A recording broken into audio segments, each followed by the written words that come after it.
राज्यात महायुतीचे सरकार आहे. या सरकारमध्ये अजित पवार यांची राष्ट्रवादी, एकनाथ शिंदे यांची शिवसेना आणि भाजप सहभागी झाले आहेत. राज्याचे उपमुख्यमंत्री आणि राष्ट्रवादी काँग्रेसचे नेते अजित पवार शुक्रवारी पुणे दौऱ्यावर आहेत. सकाळपासून ते विविध विकास कामांची पाहणी करत आहेत. या दौऱ्यात त्यांनी ससून रुग्णालयातील तृतीयपंथीय वॉर्डाचं उद्घाटन कार्यक्रमास अजित पवार, हसन मुश्रीफ, सुनील तटकरे आणि रुपाली चाकणकर यांच्यासह इतर मान्यवर उपस्थित होते.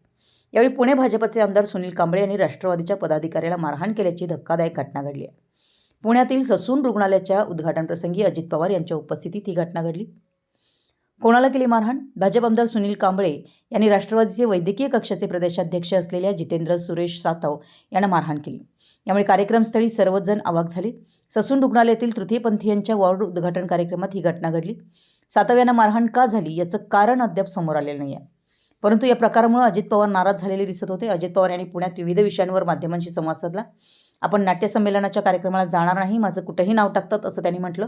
आता नव्यानं आलेल्या कोरोना व्हेरियंटची तीव्रता एवढी नाही, परंतु कोरोना वाढू नये यासाठी दक्षता घेतली पाहिजे. मागासवर्गीय आयोगावर ते म्हणाले. अजित पवार यांनी मागासवर्गीय आयोगात सरकारचा हस्तक्षेप होत असल्याच्या प्रश्नावर म्हणाले की आम्ही कुठलाही हस्तक्षेप करत नाही. राज्यात मागासवर्गीय आयोग हा स्वायत्त आहे, त्यांच्यावर कुठलाही दबाव नाही. त्यांच्या संदर्भात वरिष्ठ पातळीवर तयारी झालेली आहे. महापालिका आणि इतर सगळ्या यंत्रणांना सूचना दिल्या आहेत.